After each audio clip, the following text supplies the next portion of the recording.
So I think we did get the opportunity to check out the first iPod briefly. I don't think it actually turned on, but it was that big, chunky Yeah, it's OG chunky. iPod. And yeah, it was really crazy.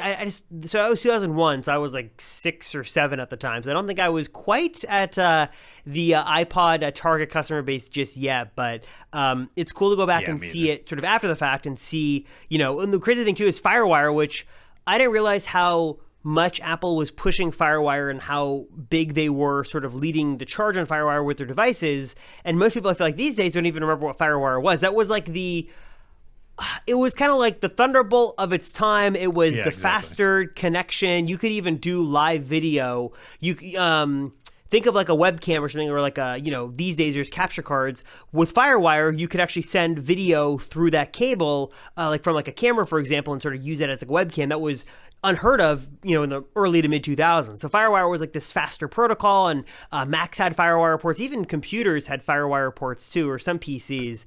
But that was sort of the origins of the original iPod. And then, yeah, I didn't, I've gotten to go back and see different models after the fact, but I really wasn't in the iPod game too much until, like I said, 2005, 2006, when I got that video iPod. And that was sort of when my Apple craze sort of started then around the mid 2000s. So it was a little Yep. early for me with that OG one. Yeah, same here. And honestly, looking back at the different models of the iPod, for the original iPod, not talking about the Shuffle or the Nano or the Mini or anything like that, which we'll talk about in a second, but the original iPod, the iterations didn't really change all that much until we got to the iPod Video. The iPod Video was the first time you could really do something different with it. Well, the iPod Photo got the color screen first, but then the iPod Video very quickly after that had the color screen. It had the kind of most up-to-date design that you kind of think of as the iPod Classic, before they went to the aluminum. Before that, there was just very iterative updates to the original iPod. So yeah, I'm in the same boat where that was the first. Well, here's the question. Before we talk about the other iPods, what made you get the iPod Video? I remember that it was just my mom had gotten one and my sister had gotten one. I feel like my parents got it like at Costco or something. It was just like one of those things where like, oh, it's cool to be able to like watch videos on this thing. And I wasn't so much into music, but the video stuff was cool. And I'll never forget sort of getting that. And then my parents are like, okay, you and your sister can go get some stuff on iTunes to buy and put on the iPod. So you go on the iTunes store and like you get the videos. I think they even have rentals. So I remember I put Lost on there. There was Pirates of the Caribbean. There was like all those Oh yeah. OG mid 2000 stuffs. And I can't remember exactly why I got it or when I got it, but I remember that process of not only getting the stuff from iTunes, but like just how cool it was that you could watch these videos right in this thing in your hands. It was crazy, and it looks so impractical today, but back then it was like mind-blowing awesome. that what it could Yeah. do. It was so cool. Before you got that, were you into tech already?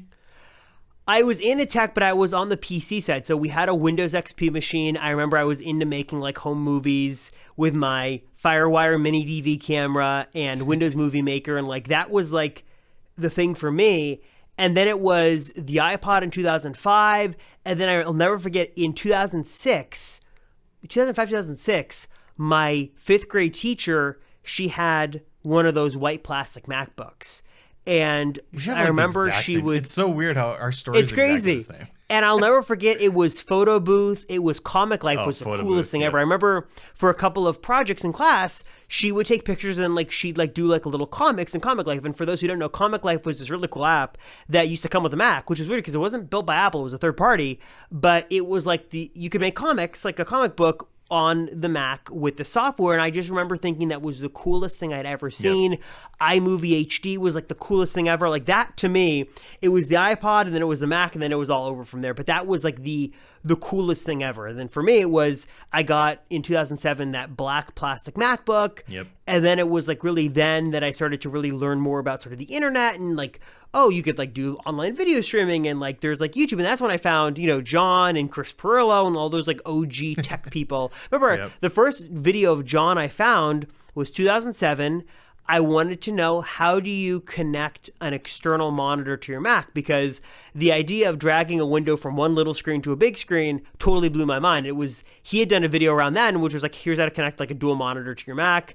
That's when I subscribed. And then That's when it was sort of the beginning of my origin story there for me. But that's another video. funny. But yeah, that was was it. So it all started from that iPod. Our stories are very similar. I don't remember why we got that first iPod, but it wasn't me who decided to get it. It was like a family thing. I don't know why. And we were also on PC, and recently before that, I'm trying to remember the dates. I think might have been 2005. So like very recently before or around that time, that's when Windows or iTunes for Windows came out, so you could actually like use the iPod. And oh no, that came out earlier. That was in 2003. Now I'm remembering the dates. But either way, point being that, yeah, there was no reason why we got it that I could think of, but we did, and that set me on the course. I didn't really care about tech before that, but after that, for sure, I was all in. And I saw my friend. It wasn't the white MacBook, but he had the MacBook Pro from that generation, and with the what isn't that the Santa Rosa one?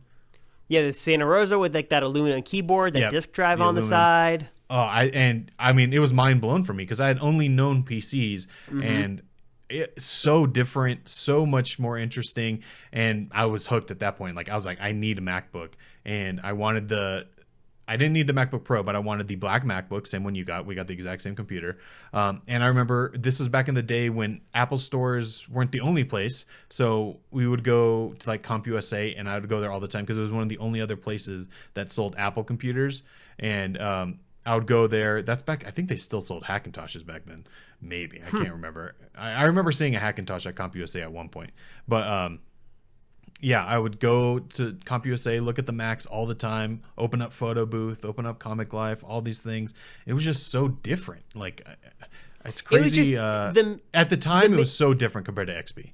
The mid-2000s were just like such a cool time for tech and Apple. And I remember the Apple Store back then, at least for me, it was an experience to go in there because like it had the rows of software. You had like these different sort of... That was like back when like they had like the different like sections for like create and play and edit, and they had like the kids section. Like the Apple Store these days, like they're like product sort of separated, but back then it was like very like, here's what you can do with your Mac, here's this and here's that. And I'll never forget going there and getting that computer was like the coolest thing ever. And like how if the black one, that's the one you had to get if you wanted the higher end processor. And I just remember like, I didn't even know at the time. It's like, I didn't know the difference between Intel Core 2 Duo or whatever. It was like, I just want the black one, which was a horrible finger magnet. But just being the coolest thing, and just, you had on Mac OS or OS 10 back then, just things you didn't have on PCs. You had it because I was so used to Windows Movie Maker. iMovie was like a whole new level. Like this was like, if you wanted to be a creative and you wanted to edit video, you needed a Mac. That was the thing. And you had Photo Booth, and you had Comic Life, and you had the iLife suite, and it was I feel like it was like really dashboard, like having widgets back then. Widgets. It was like great.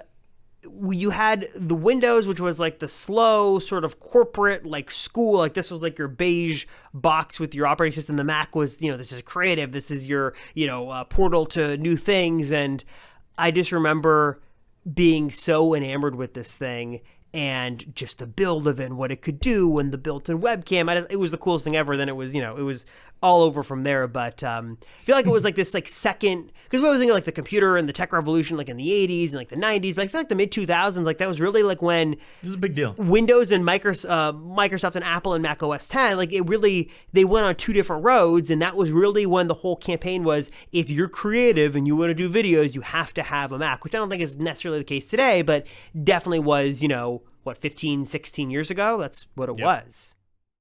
Hey, you. Thank you very much for watching this clip from the Apple Circle podcast. If you want to check out the full episode, hit one of those videos right here, and also hit the other surprise video to see a surprise clip from the Apple Circle podcast. Also, subscribe to the channel if you haven't already, and subscribe to the Apple Circle audio feeds and on all your favorite podcast platforms linked down below. And of course, if you haven't already, subscribe to the main Apple Circle YouTube channel linked right down below.